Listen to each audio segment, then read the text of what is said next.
The life and sad ending of Roscoe Arbuckle. Roscoe Arbuckle was an American silent film actor, comedian, director, and screenwriter. He started at the Selig Polyscope Company and eventually moved to Keystone Studios, where he worked with Mabel Normand and Harold Lloyd, as well as with his nephew Al Street. John. He mentored Charlie Chaplin and discovered Buster Keaton and Bob Hope. He was one of the most popular silent stars of the 1910s and one of the highest-paid actors in Hollywood, signing a contract in 1920 with Paramount Pictures for $14,000, equivalent to $179,000 in 2019. Arbuckle was the defendant in three widely publicized trials between November 1921 and April 1922 for the alleged rape and manslaughter of actress Virginia Rappe.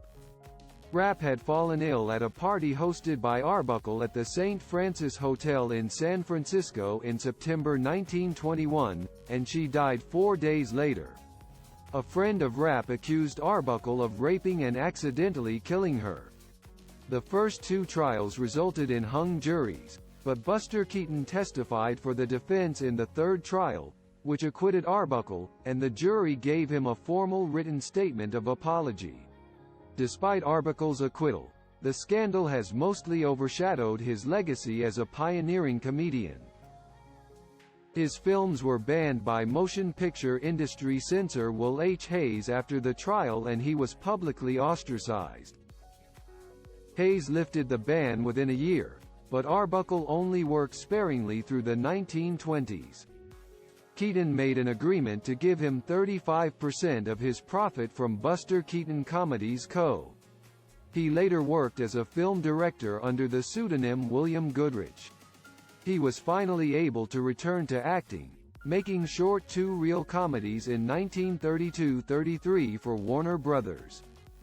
Arbuckle died in his sleep of a heart attack in 1933 at age 46, reportedly on the day that he signed a contract with Warner Brothers to make a feature film. Roscoe Arbuckle was born on March 24, 1887, in Smith Center, Kansas, one of 9 children of Mary E. Gordon and William Goodrich Arbuckle. He weighed in excess of 13 pounds, 5.9 kilograms, at birth, and his father believed that he was illegitimate, as both parents had slim builds. Consequently, he named him after Senator Roscoe Conkling of New York, a notorious philanderer whom he despised. The birth was traumatic for Mary and resulted in chronic health problems that contributed to her death 11 years later. Arbuckle was nearly 2 when his family moved to Santa Ana, California. He first performed on stage with Frank Bacon's company at age 8 during their performance in Santa Ana. He enjoyed performing and continued on until his mother's death in 1898 when he was 11. His father had always treated him harshly and now refused to support him, so he got work doing odd jobs in a hotel. A 26-year-old aspiring actress named Virginia Rappe was found seriously ill in room 1219 and was examined by the hotel doctor, who concluded her symptoms were mostly caused by intoxication and gave her morphine to calm her.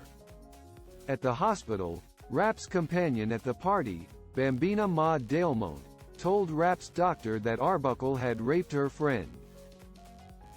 The doctor examined Rappe but found no evidence of rape. Rappe died 1 day after her hospitalization from peritonitis caused by a ruptured bladder. Arbuckle denied any wrongdoing. Dalemont later made a statement incriminating Arbuckle to the police in an attempt to extort money from Arbuckle's attorneys. The resulting scandal destroyed Arbuckle's career along with his personal life.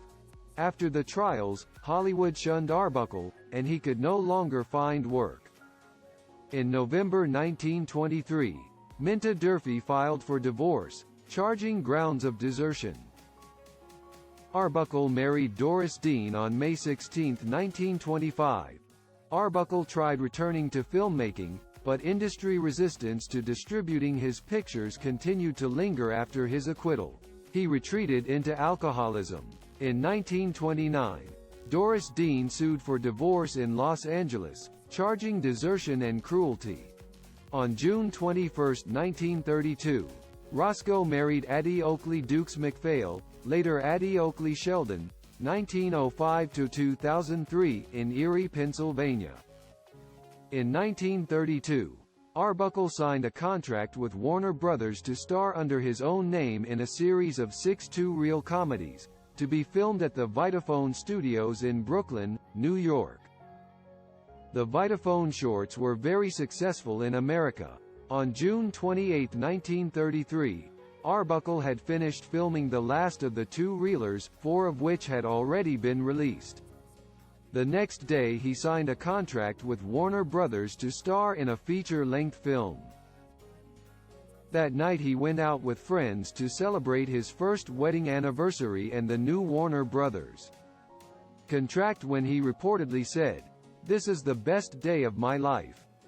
He suffered a heart attack later that night and died in his sleep. He was 46. His widow Addie requested that his body be cremated, as that was Arbuckle's wish. Goodbye. Roscoe Arbuckle. Thank you for